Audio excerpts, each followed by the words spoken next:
Are you terribly excited? I am wigging out with excitement myself. There's only 2 more days to go before the world's 50 Best Restaurants Awards are bestowed in this city. There has never been a greater influx of international culinary talent to this happy city. And there's never been a better time to sample the delights of culinary genius. That's what tonight's all about. The awards are presented in 2 days' time, but 50 Best Talks gives you an opportunity to breathe deeply into the umami of culinary brilliance. Now, my name's Annabelle Crabb, but over the course of the evening, you may refer to me as the worst cook on stage. Because, you know, I think I'm an okay cook, and I'm betting in this audience there's a few people just sitting here thinking, yeah, you know, I'm a pretty good cook too, you know. My confit duck is widely enjoyed among my circle of friends. I'd like to think what Ben and Shuri would make of my crispy-skinned kingfish with samphire. Well, you know what? In this crowd you're about to meet, you are not a great cook at all. These people are intergalactically better at cooking than we are. In tennis terms, they are the Roger Federer to our Pakenham runner-up, best and fairest 2014. They are the Deep Blue to our Fitzroy North primary chess champion. But you get an opportunity to meet these people tonight as they wait nervously to find out if they end up being the best chef in the world 2 days from now. Now, we have with us tonight, I don't want to brag, but we have 2 chefs and a restaurateur behind the 2 top restaurants in the United States. We have an extraordinary Indian-born chef whose Bangkok restaurant was last year named the best in Asia.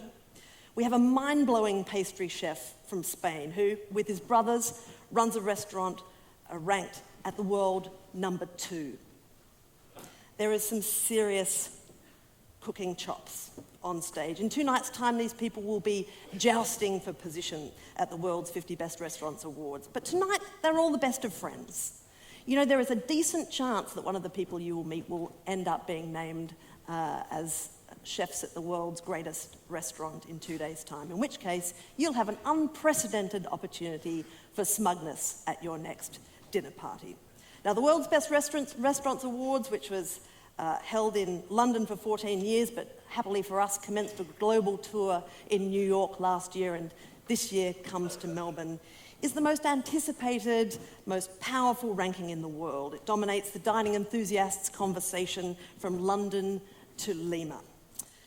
50 Best Talks provides a once-in-a-lifetime opportunity to hear from some of these great chefs, and I have to acknowledge the sponsors and partners for this event, S.Pellegrino and Aquapana, and of course the excellent people at Good Food. You know, the way that we write and talk about food has evolved extraordinarily over the last 10 years, and no one is paying closer attention to that than Fairfax Media, which is proud to be a partner in this event with World's 50 Best.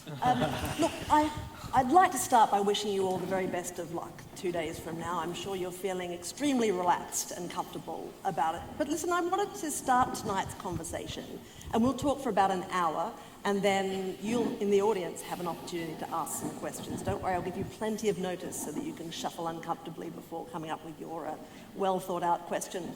But I wanted to ask you some questions along the road just so that we can get acquainted. And I want to start with you, Daniel and Will, and more particularly, I'm going to start with you, Will, because you're the only non-chef on the panel. I don't want you to get shouted down, so I'm going to give you the first opportunity to speak. I appreciate that. Now, when you and Daniel bought the restaurant in which you worked in 2012, a bold step, I think, what was the terrifying element for you of moving from employment to ownership? You know, for those of you who don't know, so Daniel and I started working together at 11 Madison Park in 2006, but it wasn't until 2011 that we ended up buying the restaurant. And I think like many things, there's a beauty in what we do that sometimes you just put your head down and you push and you come up with ideas and you pursue them with reckless abandon. I think one of the the most powerful traits that an entrepreneur can have is not thinking too much about things sometimes. Well, that's reassuring. No, I mean, it is, because I think far too many people become so immobilized by fear of what could go wrong that they never allow themselves to jump. I think in business, as much as in life, when you're pursuing someone that you love, sometimes the most important thing that you can do is not think about the consequences, but just go with your heart and just jump in feet first. And so when we were given the opportunity to buy the restaurant, we said, yes, of course, 100%. And then it was about 2 weeks later that we said, we have no idea how to do this. And I think that was the hardest part first, just, there's a lot that you do.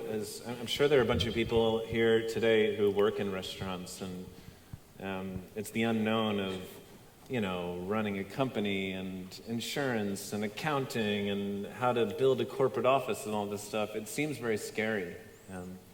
But we were blessed in the fact that when we were running the restaurant, before we owned it, we did it with a sense of ownership. And so that part didn't change. And so there was nothing actually that was super, super overwhelming or scary. It's just you decide you want to do something and you go for it, and then you figure it out as you go.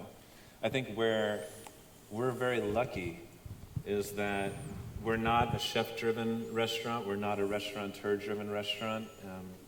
When things are going really well, we have each other to celebrate with, and when things are not going well, we have each other to lean on. You do seem to have a very lovely codependent relationship. Yeah, is that an unusual thing in restaurants? I don't know that I love you using the word codependent. I'd like to think of it as just fortuitous and mutually beneficial. No, but in those early months, I think there were a lot of things that would have been scary were we not in it together. Daniel, you trained in Switzerland, obviously, that you moved to New York and adopted the country as your own. And when you reopened 11 Madison Park, it was with a very strong American New York feel. What were you trying to say about the city?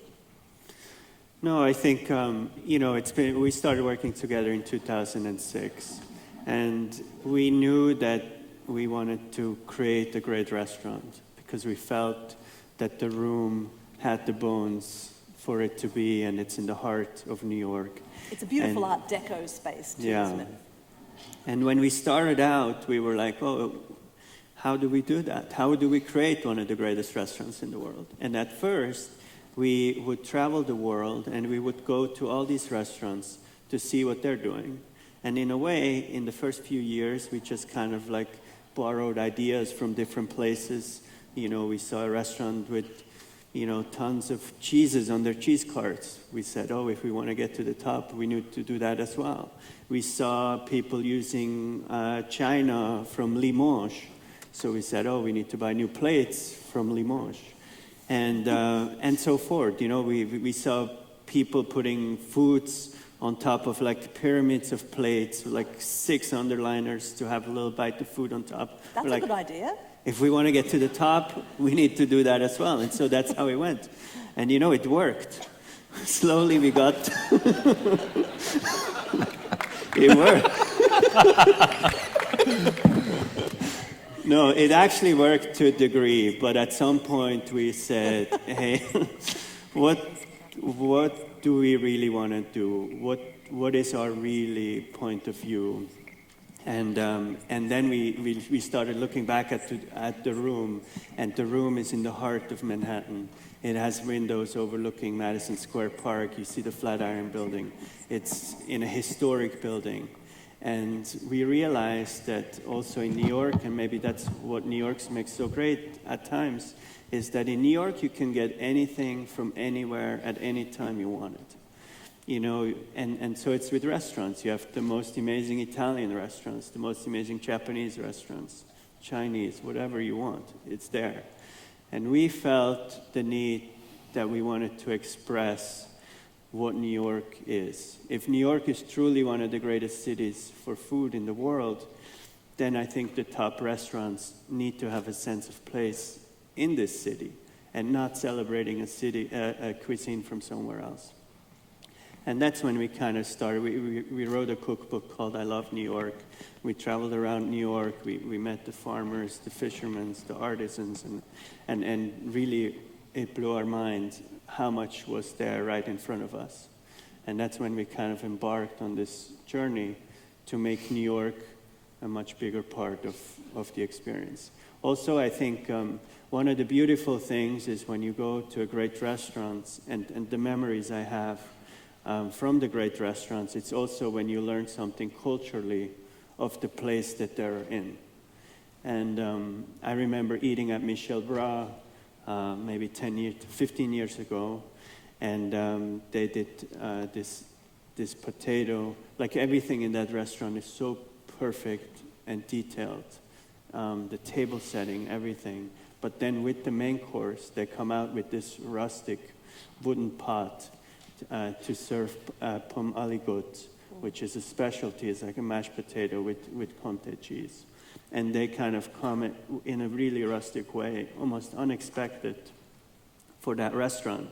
But it makes sense because this is a dish of this place, and you want to kind of experience it of this place. And these things just really stay with you. And so that's when we started research on all the New York things, which are usually served in a much more casual place, like, like pastrami at Katz's Deli, or the smoked fish at Russ and Daughters, or the egg creams in the soda fountains, and these things, black and white cookies. And so this is how they found their way into our own world. I'm going to go to you next, Gaggan, because you have a background of travel that is hard for me immediately to understand. How did you get from growing up in India to running your own restaurant in Bangkok? See, I behaved as a typical Indian. And in Indian passport, there's only 1 or 2 countries where you're allowed to go without a visa. So, it's a hard fact. So I ended up in Bangkok, and we have to agree, right? Yeah, guys. Yeah. So I mean, you could have come here. No, I didn't want to be a taxi driver, so I was.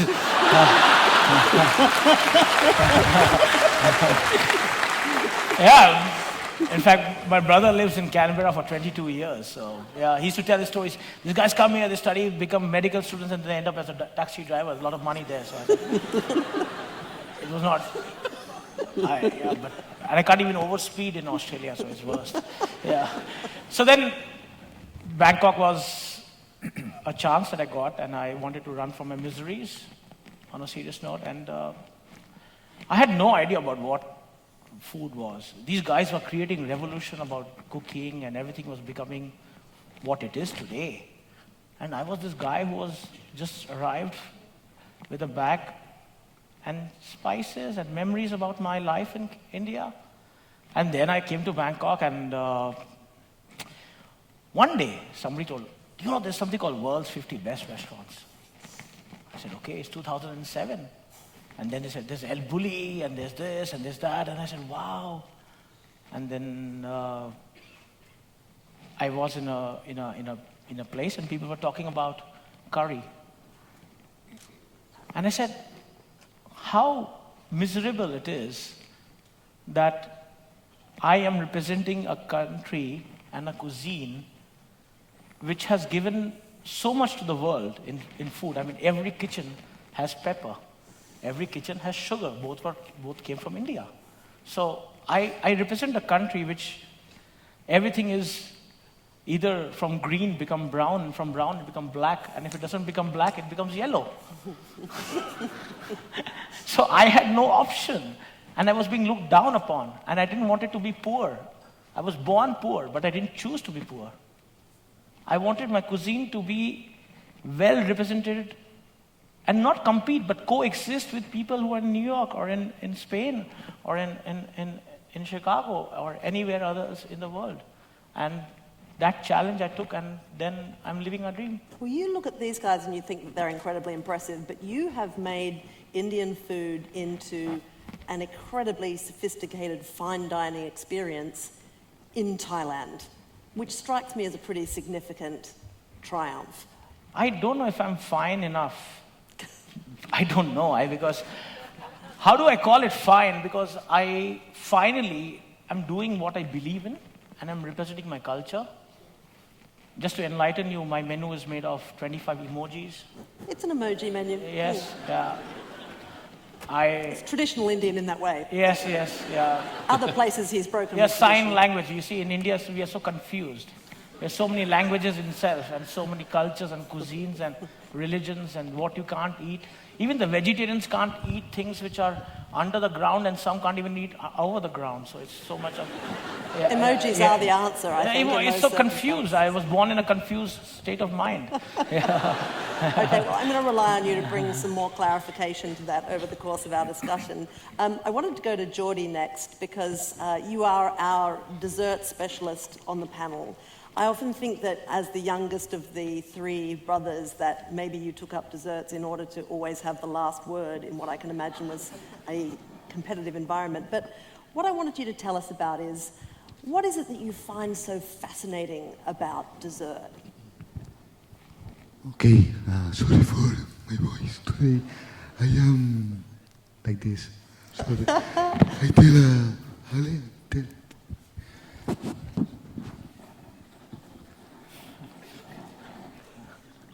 I'm hoping Alejandra will find out some stuff about her husband this evening that she didn't know beforehand.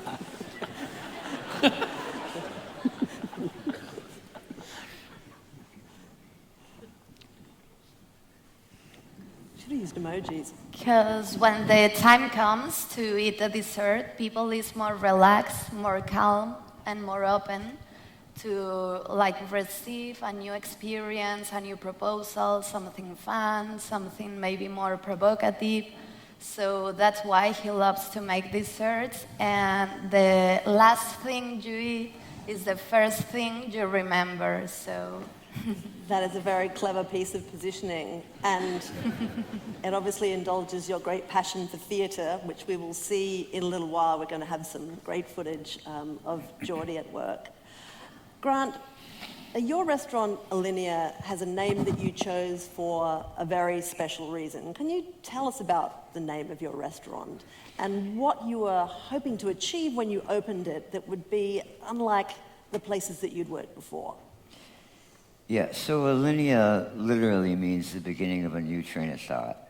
And when I was working at the French Laundry for Thomas Keller for 5 years, as a young cook growing up, I started there when I was 22 years old, ended up leaving right before my 27th birthday. You have this ambition to break away from that mentor, to get out of that umbrella, right? You don't want to be associated with that style of cooking. You respect it, and you really absorb what you've learned from your mentor, but just like a child moving away from home for the first time, you kind of want to distance yourself from that. So once I was on my own and had the opportunity to run my own kitchen, you start to feel your legs, you start to stretch out a bit, and I think the natural curiosity that was present throughout my life became more and more apparent, and you gain more and more confidence in your cooking, and when that happens, you take more risk. And so ultimately, I had the opportunity in 2005 to open my own restaurant, and literally went on the internet and started searching symbols, because I felt at the time that it was really important for my first restaurant to have an identity that people could associate with in a logo, which now when I think about it seems kind of funny. But so I'm scrolling through, I'm Googling symbols, and I'm coming up with all this wacky stuff, and I happened upon this symbol, which is the pilcrow. Come to find out that after a little bit of research, going back in ancient times, when paper was extremely rare and was a commodity, instead of skipping a line to start a new paragraph like we all do now, they would just write this symbol so that you would pause, and then you would start a new train of thought. And it became really apparent to me at that time that I needed to give something to the culinary community, give something to gastronomy that was going to challenge convention, that was going to constantly evolve and reinvent, because I feel like that was my personality. You know, Daniel and Will talk about the importance of locality and expression of where the restaurant is through their cooking, through the personality of the restaurant, through the service style. For me, it was about showing diners that came into the restaurant who I was, and that constant curiosity, that constant drive to do something new. You're constantly presenting ingredients in a way that's surprising. You're giving your diners these incredible shocks and revelations over the course of the meal. Do you want people in your restaurant to be comfortable or to be constantly on edge? Comfortable? Yeah, we call them emotional triggers. So we really want people, you know, look, we eat 3 or more times a day for most of us, and we eat from a plate out of a bowl with a fork and a spoon our entire lives. And that, in a way, becomes monotonous. So how can we make you notice that you're experiencing something besides just filling your stomach? And so there are moments where we try to challenge the comfort of a guest. What's the smartest thing you've ever done? Like, what's the greatest ruse that you've been the most happy with that you've pulled off? I think, you know, we probably plating directly on the table was something that really surprises people. It really engages people. It's a pretty big trigger when all of a sudden we roll out a piece of silicone. We don't do it anymore. And the chefs walk out to the table and present something on a very dramatically large scale. I think that was something that really got people's attention, you know, and it really makes you understand that what's happening in front of you is becoming more and more performance art. And you're departing from, again, that monotony, that regular cadence of eating, you know? That just makes me think there is such a generosity in the restaurant experience if, as a guest, you go and you are completely overwhelmed by technical proficiency or the sheer pleasure of finding something that surprises you. So what's the balance between thrilling a customer and expressing yourself as a chef? Gaggan? We as chefs have a responsibility, and I carry this stress like Grant invents things which I can't even catch on. Yeah. And Daniel is serving things in a way, and the way they play the games, I mean, it's amazing. And Jordi and his brothers are creating a dining experience. And how do I create something which is not comparable? Because the stress of this guest coming in, and this 20-year-old young kid who's eaten in 50 restaurants all over the world in the last 20 days. Yeah. And then he comes with his camera, his lights, probably his own strawberries. It happens, huh? It happens in my restaurant. Yeah. They bought a strawberry to put the better garnish. I don't know. That did not happen. It happened. No. Yeah, it happened. Trust me. I mean, they bought a white tablecloth to make sure that photo of the food was. I mean, these are the stress that we carry. So how do I make it? I can't even compete. I mean, there are 3 brothers. I'm alone.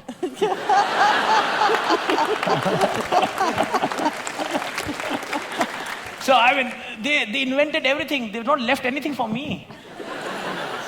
This must be a real issue for all of you, though. You're all running these destination restaurants that are suddenly on everybody's trek when they're doing their dream trip around the world to the greatest restaurants in the world. What is your obligation to those pilgrims, and to what extent do you offset it against your own needs to be an individual? Grant? I think at the end of the day, we, regardless of the creativity or the ideas that we want to put forth, you know, the food has to be delicious, first and foremost. And we have to create an experience that has value for the guest. And that's a complicated thing. It involves so many aspects of the restaurant and curating, balancing, you know, you mentioned balancing the creativity with the execution, with the service, with the ambiance, with the theatrics, with everything involved. It becomes a very complex equation, but at the end of the day, no matter how excited we are about a specific technique or an ingredient or a purveyor that is giving us this amazing product, we have to think of the guest first, and we have to take a step back and craft that experience for them, not for us. I mean, we are all selfish and egotistical in some way, don't get me wrong. And ultimately, we know what we want to put forth, but we have to edit ourselves and make sure that the guest is having an amazing experience. I think the responsibility to the guest, like, yeah, there's perhaps a different level of responsibility now with people traveling across the world to go to your restaurant, but the responsibility of serving others existed within our great restaurants long before that was the case. I mean, one of the things that drives us is a true belief in the genuine nobility of serving others. You know, people come into our dining room to celebrate some of the most important moments of their lives, or they come in just to give themselves the grace to forget about some of the most difficult moments, if only for a few hours. You need to impress people and all of that, but I think to his point, and what we talk about constantly is, yeah, we have a point of view and we want to tell a story and we want to express the idea of what 11 Madison Park is, but at the end of the day, what we are put here to do in this, our chosen, you know, path, is to try to just give people a world where they can connect with other people and just have an amazing moment in their lives. I think those are harder and harder to find these days. I read a great and possibly apocryphal story about your restaurant, which is the instance in which a diner who was a bit picky was served a Shake Shack burger from one of your staff who popped out and got it for him. That is a pretty extreme service ethic you got going there.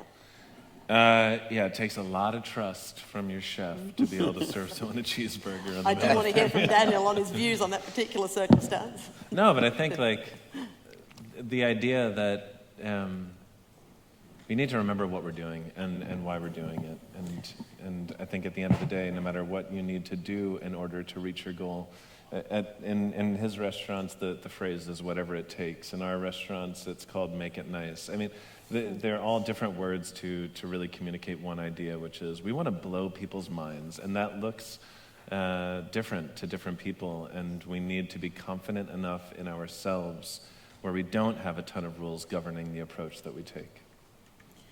And what's the importance of being prepared to just throw it all away and start again? Remake the whole experience. Does that get harder and harder the more successful you get? Well, I think the more rules you have in a restaurant with your staff, in a way, like I think in the beginning you try to make as many rules as possible because also it's a lot about consistency, right? You want to give a consistent experience, but that will bring you success. When everyone consistently say this restaurant is great, and in the beginning maybe you have to build a lot of rules to get there. In the dining room, also in the food.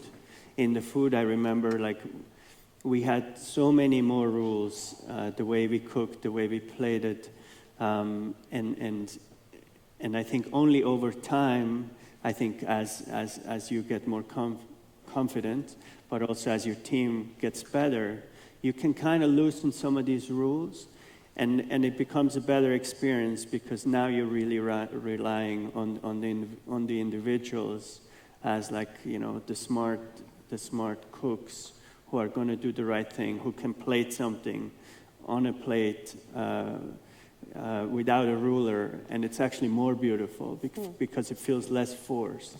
Or in the dining room for the servers and the captains to really bring out their own personalities. We don't tell them word by word how to announce the dish.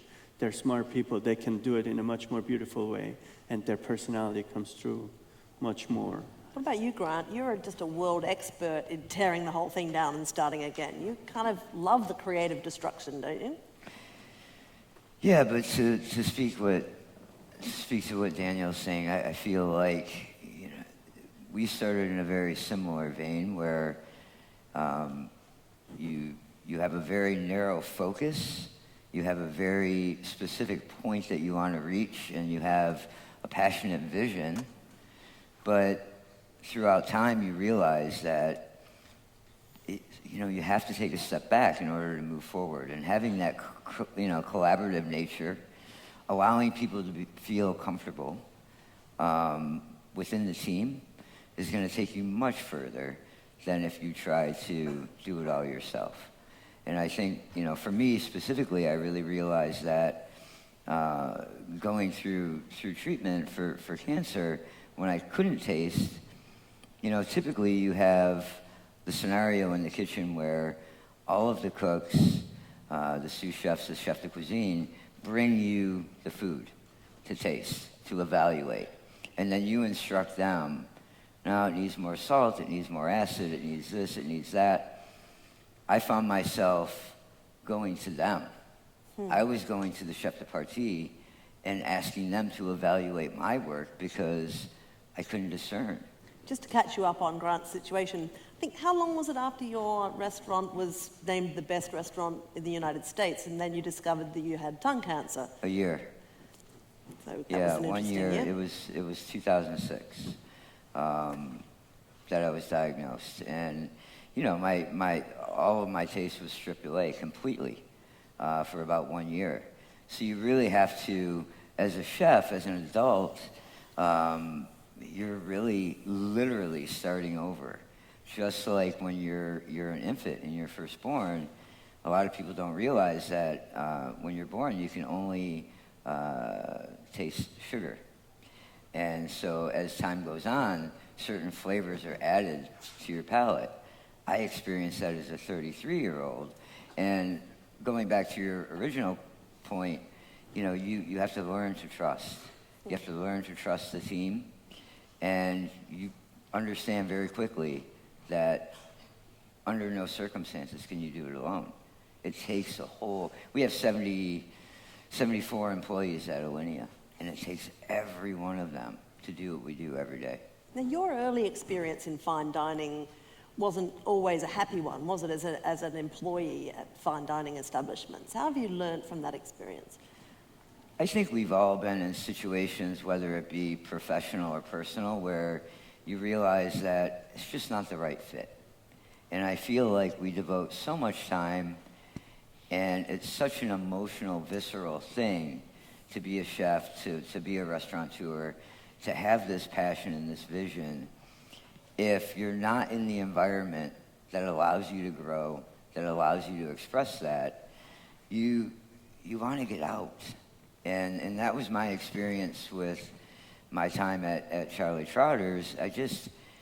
It was an amazing restaurant. He was an amazing chef. It just wasn't the right fit for me. And so you take in why it wasn't, what the environment was, why it didn't work for you, and then you make sure that you don't do that. When you have the opportunity to mentor, when you have the opportunity to lead a team, you make sure that you don't make those same mistakes. I feel like my dad always says adversity is a terrible thing to waste. It's one of his favorite quotes. It was the worst when I was a kid. And like I'd be upset about something, and he would always say, "Hey, Will, adversity is a terrible thing to waste." I'd be like, "Dude, come on." But I think a lot of people, when they're miserable or they're unhappy, they don't actually pause and take the time to identify how much they can actually learn from that situation, and how often we end up making the same mistakes that we once judged other people for having made. If we could all like do a better job of just keeping a journal and writing that stuff down, we'd all be better leaders. And human beings, I think. And so I love hearing that. Yeah. Okay, so according to various syndicated competitive cooking shows, we are trained to believe that high-end restaurants kitchens are scenes of constant shouting and carry on. Is that a natural state of affairs, or is that what happens when relationships aren't working out? Gaggan, I know you've had a few rough experiences in kitchens? Kitchen, no, I think so. I was... No. Clearly you're the Everything problem. else apart from kitchen was rough. All right. I mean, kitchen relaxes me. So, I mean, cooking, we are chefs because we love cooking, right? And eating. So, we in But Gaggan... is being a chef an ego-driven activity, do you think? Well, it has to be a balance. I mean, you have to be sensible, right? Because I'm sitting here talking to you guys. I have my chefs in my restaurant cooking tonight, and they are doing my job, and they are doing better than me. I talk better than I cook, so I'm here. That's why I'm here. So,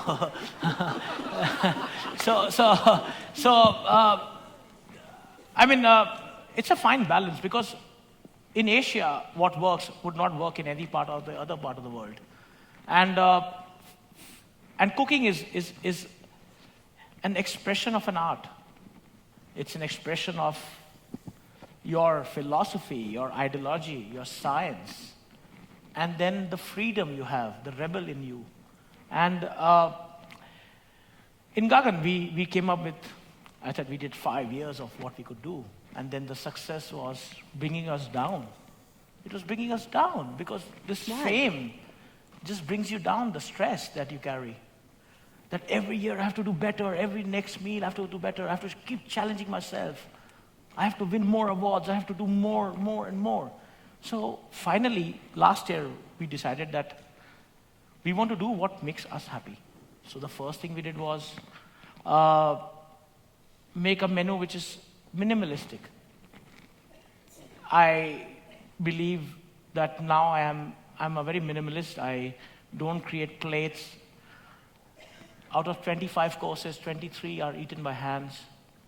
No spoons, no fork. It's my culture, you know. Our salt comes from here, not from here. So,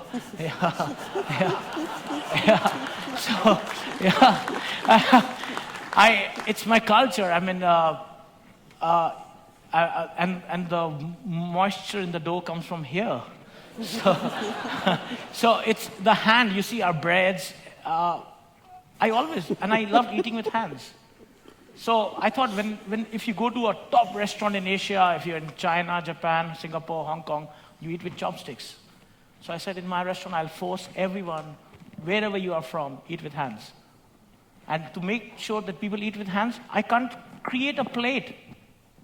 It's so difficult. I can't create a plate. So I have to create everything that is small, minimalist.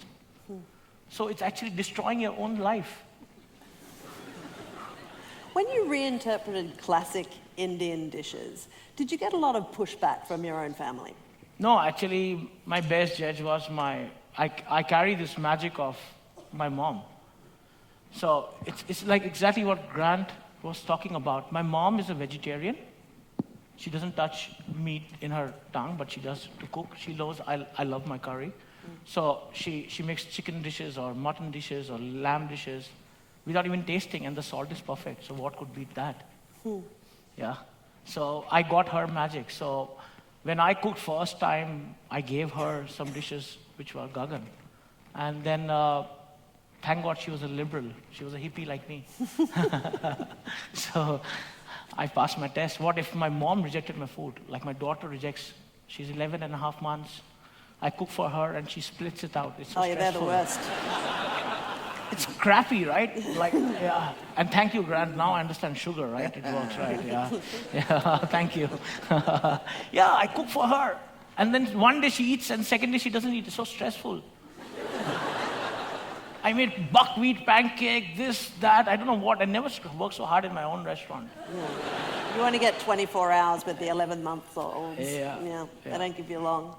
Where does that creativity come from? I mean, when you invent a dish, Grant, does the idea come from a memory or a feeling, or is it an ingredient that you're trying to conquer? Well, all of them, I would say. We have, you know, for instance, with the edible balloon, that came from literally saying, what is impossible? How do we make food float? And that's where that idea came from, is literally identifying what is impossible. But it comes from everywhere, right? I mean, it comes from a specific ingredient. It comes from a certain smell. You know, again, going back to not being able to taste, you know, I remember coming up with a dish, oddly, with soy sauce and chocolate. And I remember a purveyor coming in the back door of Alinea and had this very special soy sauce that he claimed, you know, came directly from Japan, and we were the only restaurant that had it in the U.S., and I couldn't taste at the time, and I smelled it, and it smelled like coffee and chocolate. And so I remember telling my sous chef at the time, we're going to pair the soy sauce, we're going to make a dessert out of this with chocolate. And he looked at me like, oh, he's lost it.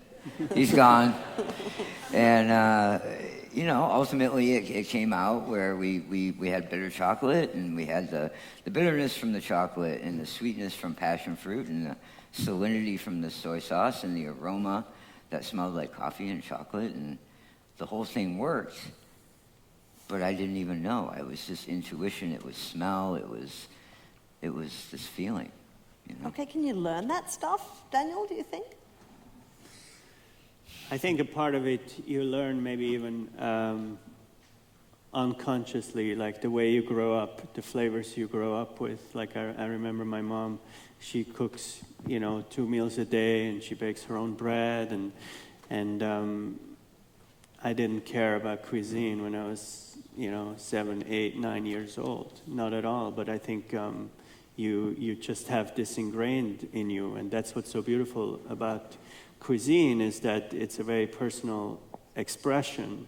So all of us have very different ways we grew up and different memories that are, you know, stuck in us.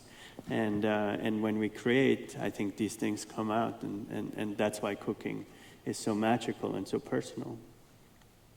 So a couple of you have mentioned, you know, the experience you've had with mentors over the course of your career. I'm really interested in this idea of how close you can be to a mentor but still be able to let them go. How do you approach bringing young chefs up in your restaurant, Gaggan?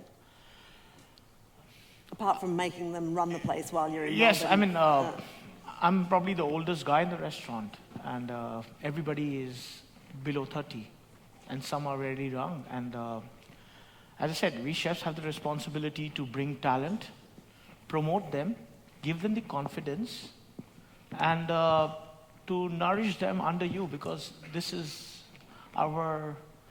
what we have been doing. We've been learning from people around us as chefs, and today you see this 20-year-old kid who comes and tells you, like, chef, I don't think this is correct. This can be better. And he's right. He's right. At some point, he's right. And we can't be egoistic and ignore and be an idea killer. We have to nurture the idea and create something out of it. I think the idea of mentoring has changed dramatically in the last 10 years. Oh, yeah. I think that the environment in which we cook in, our restaurants, you know, just the overall atmosphere, that I think as a generalization, the industry is becoming far more professional. And we talk about responsibility to teach and create this environment that is conducive for professionalism and growth. And I think we've all seen that really ramp up. Absolutely. And kitchens have become Right. much happier places. Right. Yeah. I think people believe much more in collaboration.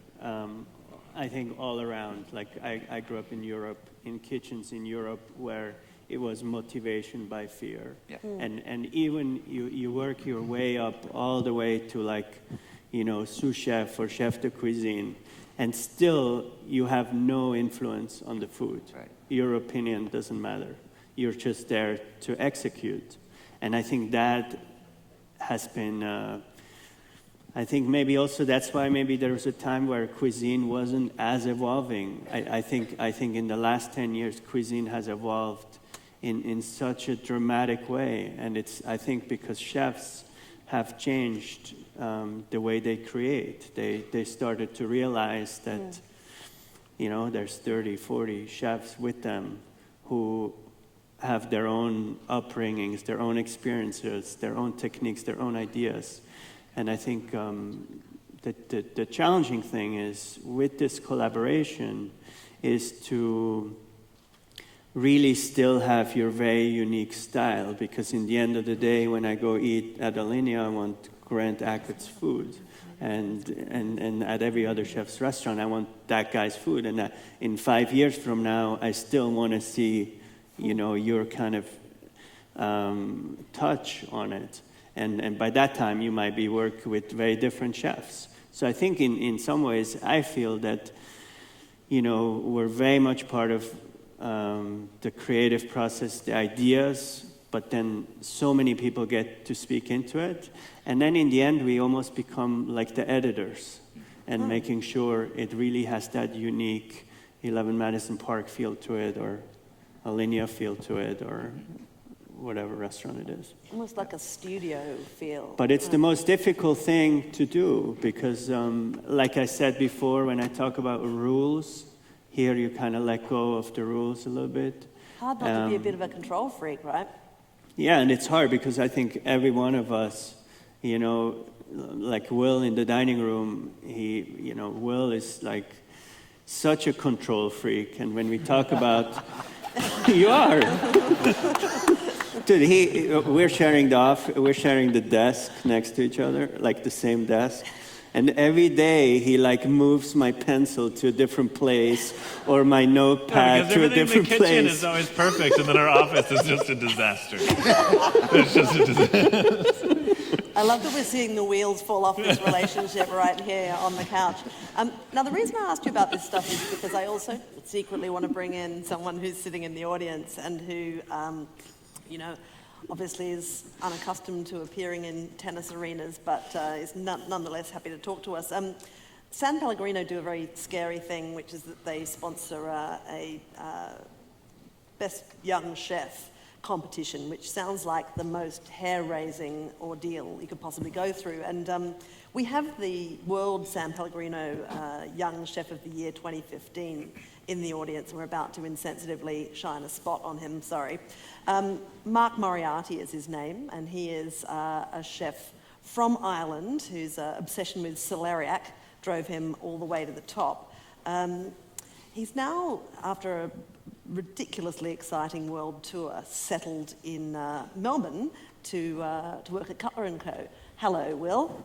Mark. Mark, I'm very good. And you? Thank you for agreeing to be interviewed from the audience. Tell me, what was it like to go through that competition against all of those young chefs around the world? I suppose looking back on it, you can see a bit more in hindsight. It was a fantastic experience of learning, not just in the competitive sense. It was the first time, I suppose, being a young chef competition where I was at my career, where I was putting my name on the line, cooking my food, not kind of hiding behind a head chef that I worked for or a mentor. So with that, you learn a lot about yourself and about your food. And the best thing for me was being able to present my message and my food and, I suppose, a piece of me to the jury at the time in the competition, who were 7 of the best chefs in the world. It was just a unique experience which I have really grown from ever since. So do you agree with what these guys were saying before about the evolution of the culture of the kitchen? I mean, do you feel like a contributor even though you're a junior member of the kitchen team? Yeah, absolutely. I think a word that was used earlier was pilgrimage, in a sense of guests going around the world to eat in all these restaurants. And the same goes for young chefs my age. With social media now and with the world's 50 best and things like Chef's Table on Netflix, there is an almost a religious sense of these restaurants and these chefs and what they're doing. And with that comes, I suppose, a great weight for the chefs. But it's for young chefs like us to go and learn and learn as much as possible. You still find them terrifying though, right? No.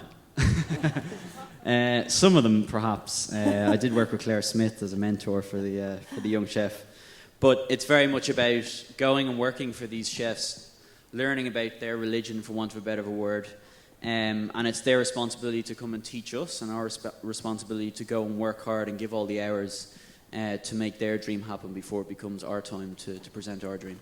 Okay, just tell me, to amuse me, all the countries that you went to after you won this title. Yeah, so obviously I was doing pop-ups in Dublin at the time I won the competition, and I thought, hey, there's a big chance here to do something different. So I presented to S.Pellegrino a proposal to do a world pop-up tour, which was something obviously that probably had never been done. So I brought my pop-up restaurant from Dublin to, started off in London, Milan, then we came to Melbourne. Went to Melbourne, Charleston, New York, Hong Kong, Johannesburg, Paris, Cape Town, Moscow,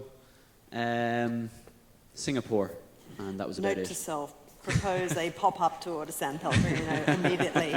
Okay, so tell me finally, what element of Irish cuisine you quietly think you might have popularised a little bit?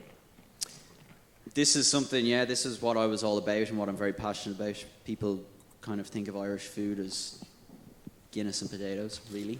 We don't have anywhere on the top 100 yet. And my dish that I presented in the competition was that celeriac dish, and it was me trying to present Ireland and myself and my personality, which is Irish, through a dish. And the idea was to present Guinness, not in a literal sense, but to take a celeriac and marinate it in a kind of fermented barley and toasted hay to create a kind of hoppy flavour and let it ferment for a couple of days to produce yeast, like alcohol. So that by the time a celeriac was cracked open and a barley and salt out by the table, it was this aroma of a pint of Guinness, essentially. But it was a root vegetable. And that was my expression of Irish culture, of myself. And there was a few different references to, like, we did a tea that referenced Irish culture and tea drinking and family.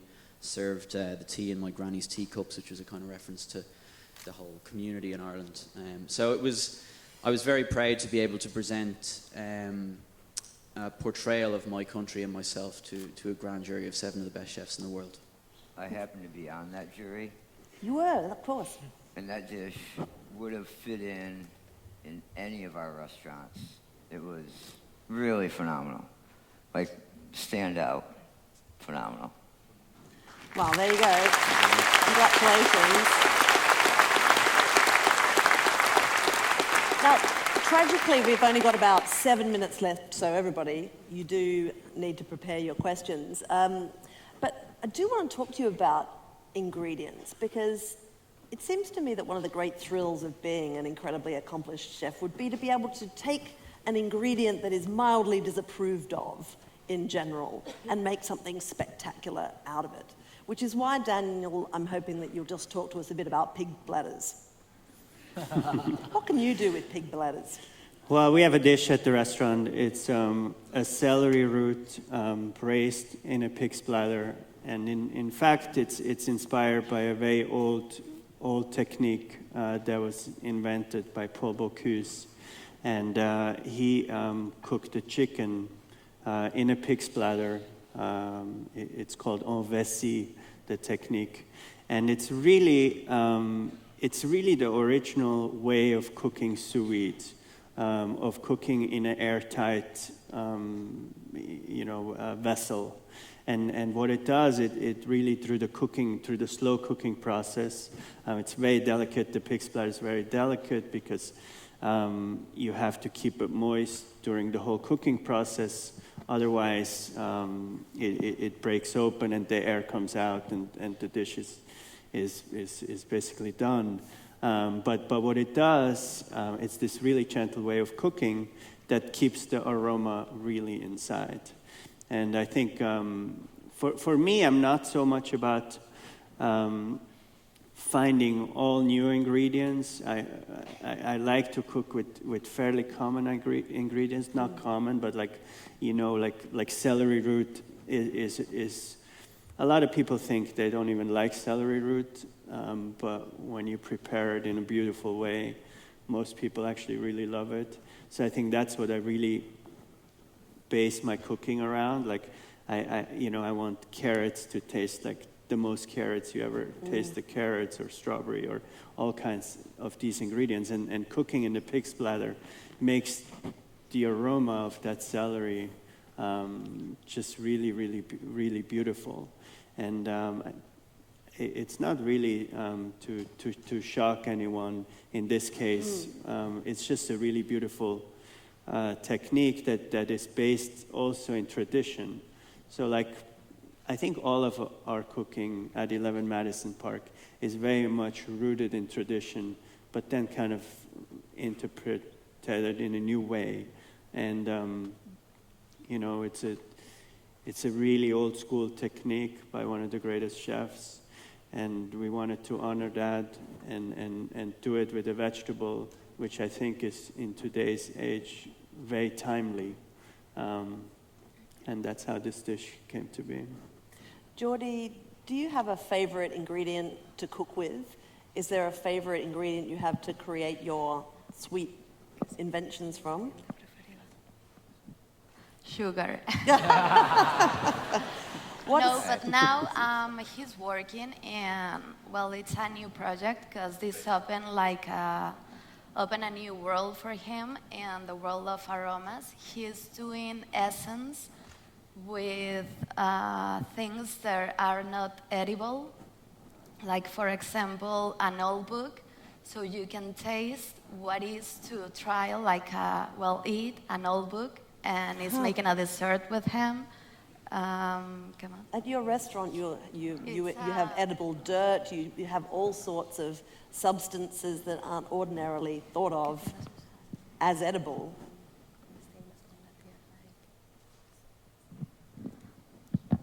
Yeah, well, he loves to work with things that are not common, and sometimes work with things that are very, very common, but it's a good way to understand memories from smells that goes beyond the flavor. Because you created a whole series of desserts based around perfumes. What a crazy idea. It's an idea that goes beyond the maridaje, the pairing.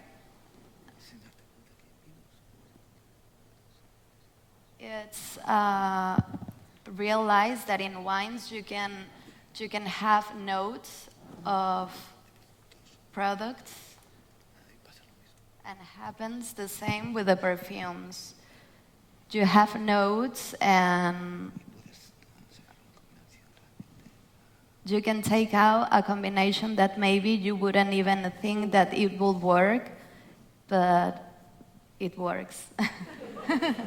The extraordinary thing about Jordi's work too is that he manages to create desserts that reflect emotions, not just other senses. So I think that your dessert, Messi's Gol, in which you portray the national delight in this extraordinary Gol by Lionel Messi, actually conveys the feeling of joy. Which Yeah, is, well, this idea came out because they have a wall where they write all the ideas and stuff. And one of his friends wrote Gol de Messi, and like 2 days after that, he went to Hong Kong and he had an interview. And the journalist asked him what was he working with, like a new dish or something. And he told them Gol de Messi. So the next day, Joan called him and was like, Jordi, what did you do? All the journalists are calling and asking about the Gol de Messi. So he had to make it now.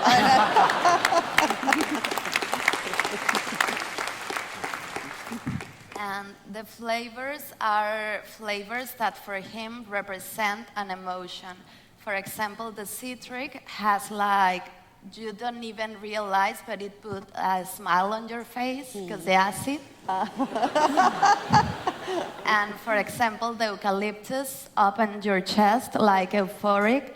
So the Gol de Messi has a lot of different inputs to make the sensation of a Gol de Messi. Is that part, Grant, of doing... You are doing such a spectacular job.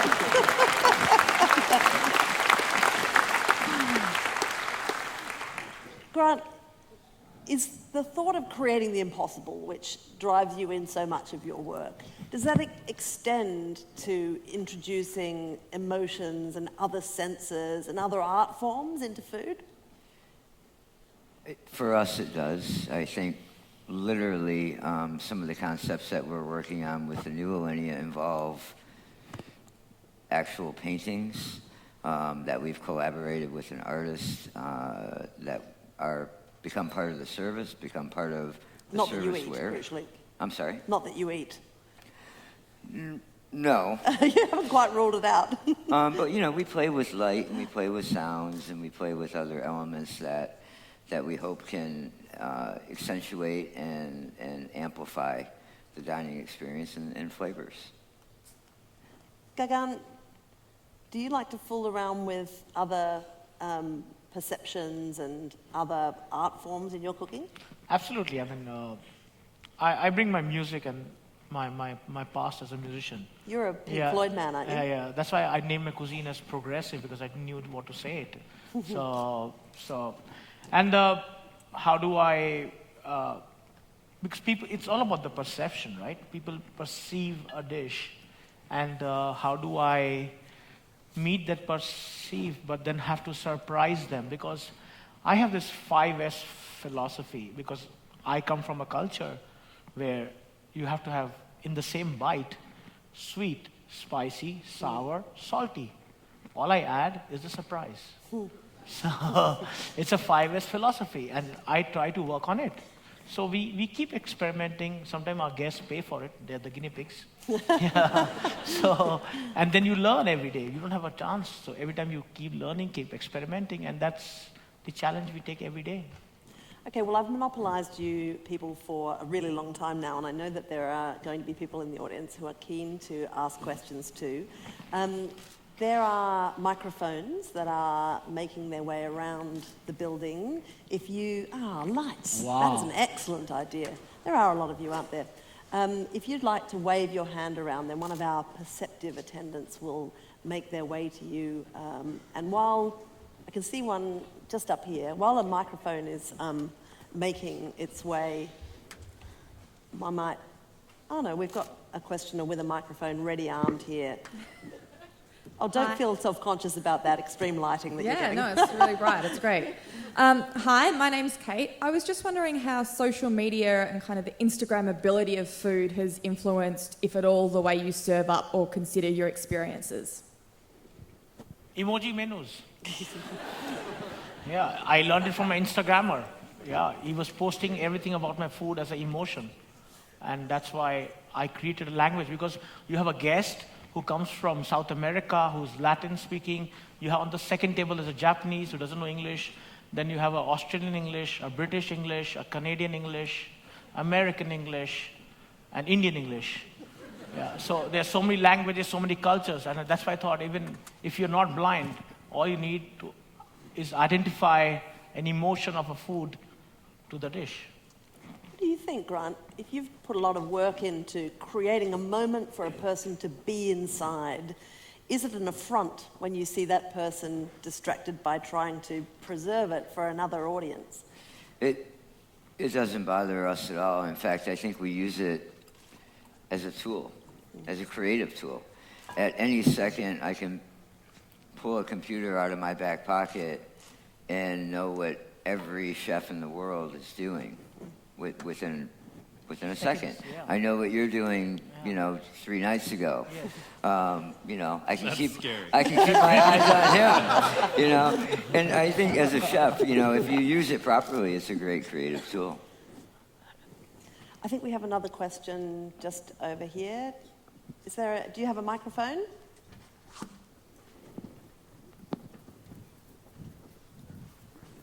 Where is our microphone right now? Tweet. Tweet it. You can Instagram it. Okay, keep your hand up, sir, and we'll get a microphone to you. Oh, there it is. The marvels of bipedal humans. I just have 2 humble questions for the guys sitting up on the stage. The first one is, how do you guys think of the future trend of culinary industry, especially in the food globalization? And the second one is, what sort of impact will the advanced technology such as sous vide or social media would have on the culinary industry, as it would replace the young generation, young cooks in their new challenges? Anyone want to jump in? Will. Yeah, Will. You're not a chef, you answer it. All right, technology. Let's take that one. I think it's amazing. We talk about this all the time. The things that now come so easily to us. Forget about food and the culinary world, just in life, that 15 years ago seemed completely impossible. Even just what you just said. I mean, that idea is just confounding. Even where we were talking all before we came out on stage, what this entire industry is now.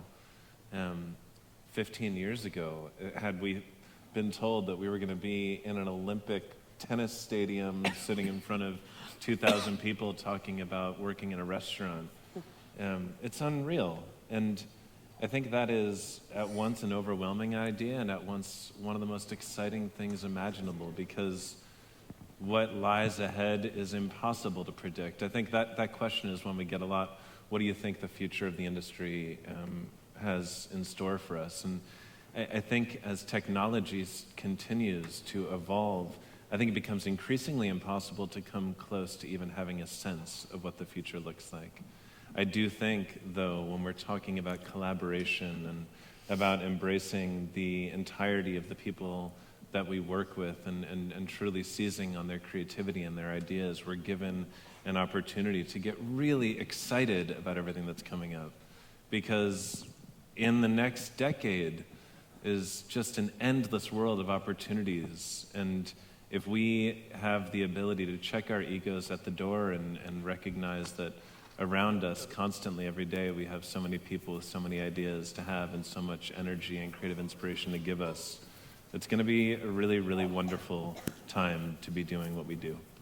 And so I recognize that I did not answer your question even a little bit. Look, that is an ancient panel technique, and But there's that's what I nothing wrong wanted with to it.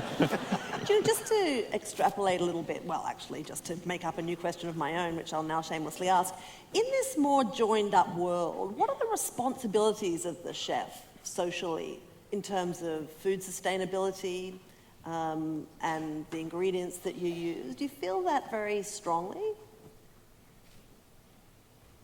Being an influencer in the way that people eat? This one's definitely not me. So. You've done your duty. Gaggan? I come from India. We are like sustainability. I mean, sustainability in a third world country is to first give food to the poor. I mean, what is sustainable in third world? We don't have food when there are floods. We have all these issues that we have. I mean, we can't even talk about where the apple came from or where the tomatoes came from. we live in a parallel society where you have the rich and the richest, and you have the poor and the poorest. So sustainability is a completely different meaning. And that's why I always believe that good food will survive and will be, for me, sustainable is mostly make sure that the food has a chili in it. Yeah, so that is my sustainability. And to sustain my cuisine and to make sure that every time you come to Gaggan, I will give you a curry. It doesn't look like a curry. It doesn't feel like a curry, but in the mouth, it is a curry. So that is my sustainability. What do you think, Grant? Well, I think going back to what Will said, the fact that chefs now, with the popularity of documentaries on TV and even in feature film, our exposure gives us a platform. And, we have a responsibility to be trailblazers and to recognize the fact that, I think everybody realizes that our food sources, our environment we need to pay attention. And I think the people that are known for dealing with food on a daily basis have a responsibility to lead that charge and to set an example. And I think we all realize that, and I think it's, once again, it's coming into great focus within the last very short amount of time. And I think going forward, we're going to have to put more efforts forward to try to rein it in, and make people aware. I think that's one thing that we as chefs have a great opportunity to do, is just to raise that level of awareness, lead by example. And I think that will become more and more important as time goes on. Okay, I'm going to swing the mood completely and put a question that audience member Louise Kindle submitted earlier. Who's the most famous person you've ever cooked for? Nobody comes to Chicago, so. Oh, look! No, I'll take this one. A year ago, everyone in our entire restaurant was freaking out because we got to cook for Grand Achatz. No, that's a terrible question. I mean, no, I think like. Hey, but with all sincerity, I think the people we get most excited about to cook for are other chefs and other people in our industry who really know what is behind really what we do, because there's nothing more satisfying to cook for someone who really understands every step it took to get there, who can really fully appreciate it. And for us, I think that's the most satisfying. Or along the same lines, I think a lot of the time the most famous people that are honestly like the juicy answers to those questions, they're the ones that they can get in so easily. They can afford it so easily. The people that you love to serve are the ones for whom either, yeah, that's true for sure. Like, those are the people that we have the most respect for, the people that we're sitting alongside right now. I mean, like in this room, and I think it's a great part of this list, you get to grow a community with your heroes, and they become your friends, and that's an amazing thing to be able to serve those people. But then there's the people for whom that meal in your restaurant will be, if you serve them well, one of the highlights of their lives, not just a footnote. And that's a pretty amazing idea. And does that make up for the fact that none of your friends will ever cook for you again now that you're such incredibly successful and terrifying chefs? Is that a problem? I imagine that's a problem. I wouldn't be prepared to cook for any of you. No, I don't. I think at the end of the day, we're just people that like food. So, if we go over to a friend's house that is not in the industry and they cook us a dinner, we absolutely appreciate that. Even if we would do it differently, or if we would season it differently, or if we tell them it's terrible. Or you pump helium into it and float it. Right. I would serve this on the floor. That's the only thing that I would do. It's about, like Will said, it's about having that meal. It's an experience. It's a different experience than what happens in our restaurants. You know, it's about a sense of when friendship. Grant cooks at home, he makes tacos, for example. Serve yourself. Right. So. Well, that's cool. Tacos are good. I'm going to cease this line of questioning because it is unproductive about your famous clients and go to a question right up the top there. Oh, hi. Nosebleeds. Hello, hi. Hi. My name is Haley, and Gaggan, this question is for you. I've always been a backbencher. She's right up there. Yeah. Look towards Gaggan, the light, there is Gaggan. question for you. I'm here. Yeah, fine. Namaste. Thanks. मैं थोड़ी बेशरम होने वाली हूँ और 3-4 other guys there, please. Hello everyone. Yeah. So Gaggan, मैं थोड़ी बेशरम होने वाली हूँ, and I'm just really going to ask you if you would train me. And there are 2 reasons why. Emotional and practical. Look, there are only 2 Indian restaurants in top 100. I think we can do so much better. Second is, I don't see another Guju around here. I'm the only Guju, I think. So you're vegetarian? Let's get to that afterwards.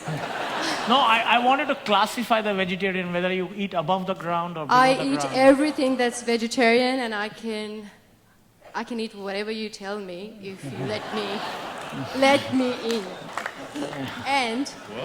And I think the practical reason is things that I grew up with, you grew up with, they are really untold stories and are really worthy of the mainstream first world countries. And it's a pity that only certain Indian ingredients are recognized and are popular. But we can do so much better. Just even a month, please let me in. Yeah. Please. I mean, after the backstage, we'll talk and you can... Wait, no. I love you. I think you should say yes right now. Yes, Thank you. Wow, this is like Employed at First Sight. We're creating a reality television show right here. I want to file harassment.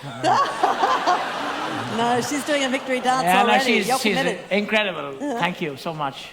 I love you too. Okay, but can you tell us why you think that phenomenon that questioner outlined is the case? You know, what is it about Indian cuisine that has prevented it from expanding into more... I think it's that cliche look to it. Huh. It's that look that Indian food is chicken tikka masala, naan, bhaji. Tell us what you did with chicken tikka masala. I don't serve it anymore. I took Netflix as the best opportunity to convert the message saying no naan breads and no chicken tikka masala in my restaurant. But you reinterpreted a chicken tikka masala, I did, because that time I wanted to make money. So once I broke even, I said, no more. I mean, this is the time. You need. That's the time. Sometimes you have to be practical, and every time you can't just put your ego on a plate. And this is the curse we carry in Asia.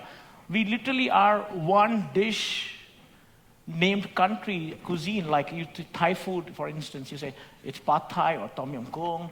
Chinese food is, or Japanese is sushi and a ramen. So this is the curse we carry in Asia. And then we have to evolve, and then there's so much deep and layers.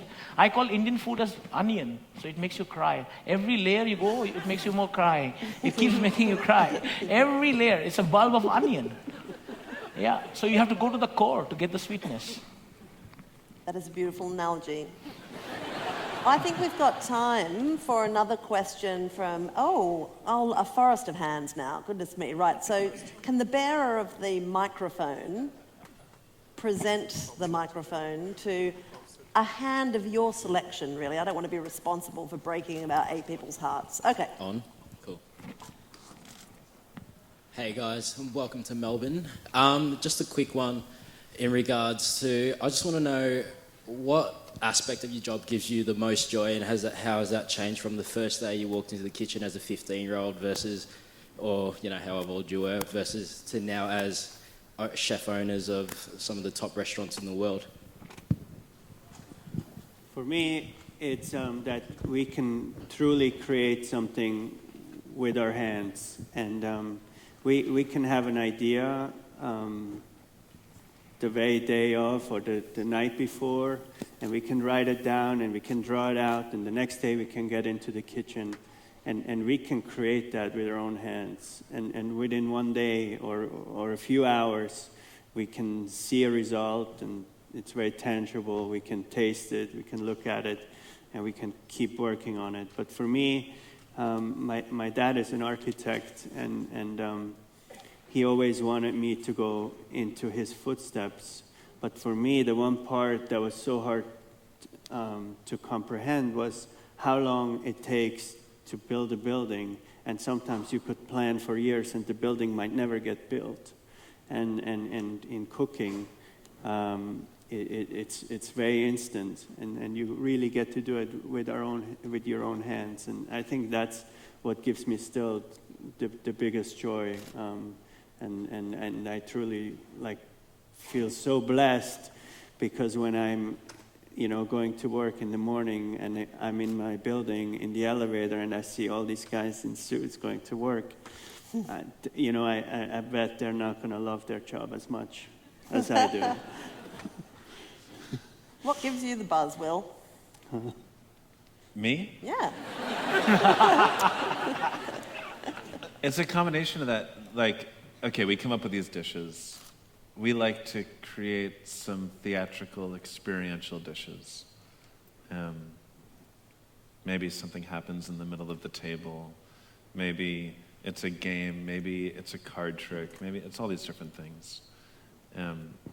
And there's kind of two different types of courses. These are the ones that take a lot longer to plan. And it's the night that we serve them for the first time, and it's that table that gets to that point in the menu first. And I always try not to look super creepy, but I'm always somewhere in the dining room just waiting with bated breath to watch the way that they react. The idea that you can come up with something in your head and then suddenly someone who you've never met is responding, hopefully really, really positively to that idea. It's one of the reasons we love throwing parties in our restaurants, or we love putting on these events, is because you can create something and then suddenly you get to sit back and watch a ton of people having an amazing time based on an idea that you had. And that is just one of the greatest gifts you could possibly be given, and it's one that we're given every day. It's really satisfying and rewarding to feel that energy crackle through the restaurant, with the team. Like you're saying, when you introduce a dish for the first time, the team is really excited, and you can feel it, and that gets transferred to the guests. Yeah. And the whole restaurant's just a buzz, and it's just because of that one new dish. He said at the end of the day, we're all selfish, egotistical people a little bit. And honestly, no matter how much you're giving to other people, ultimately the greatest part, if you love to give, is that you ultimately are selfish, because you're giving yourself a gift every single time. Yeah. That moment where you're hopefully giving someone one of the best experiences of their life, you're giving yourself an amazing experience as well. Yeah. Jordi, is the greatest part of your job, is it when you're by yourself, having your crazy ideas and thinking about how to make them into a dessert? Or is it seeing people actually eating your dessert?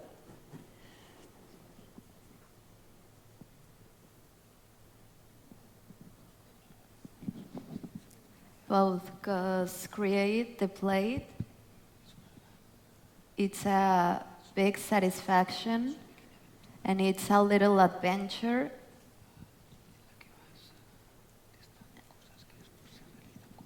In which you are trying a lot of stuff that comes to realize.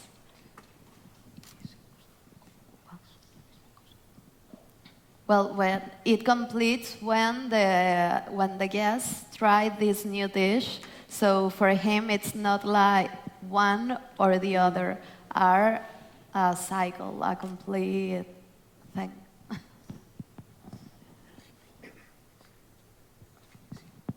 For example, the Gol de Messi is not finished because he haven't come and try it. So. Oh. So when Lionel Messi comes and eats that dessert, it'll be over for you? Oh. That sounds like a pretty good life cycle. Yeah. Gaggan, what happens in this creative process when it doesn't work out? When you've got this great idea and when you make it, it really isn't as great as you hoped it would be. Does that, I suppose it never happens to you? Yeah, I mean, you have to be patient. I mean, sometimes some things work instantly and sometimes it takes years. I mean, today what we are cooking in my restaurant was something that what we imagined to cook 3 years back. And there are certain things that we just thought yesterday and it is today on the plate. So it is a continuous process. And we methodically change menus because in Thailand, we have no season. You know? The market is hotter, hottest. And this month is supposed to be hell. Yeah. So we don't have season, so there's no change in the market. So everything is same, the vegetables are same, there's no creativity then. But then I have to carry those memories and then I have to fantasize. Yeah, you have to fantasize. You create the Walt Disney, you create the fantasy. So every 3 months we fantasize a dish, a menu, a new emoji, and then challenge of meeting emojis because we are running out of emojis, no? I don't think there is a global shortfall in emojis. Yeah. Listen, you know, guys, the monitor here is now flashing actual death threats at me to bring this part of the evening to a close. It's a rare opportunity to get a bunch of people like this onto a stage and have an opportunity to have a chat with them. And I'm very conscious that in any chef's life, most would prefer to be in the kitchen creating than on a stage talking about it. So on behalf of all of us who've been fortunate enough to hear you tonight, thank you for traveling so far to let us share in your lives and your expertise. We are all going to make it to your restaurants at some point when we've got enough cash. Could you please join with me in thanking our chefs?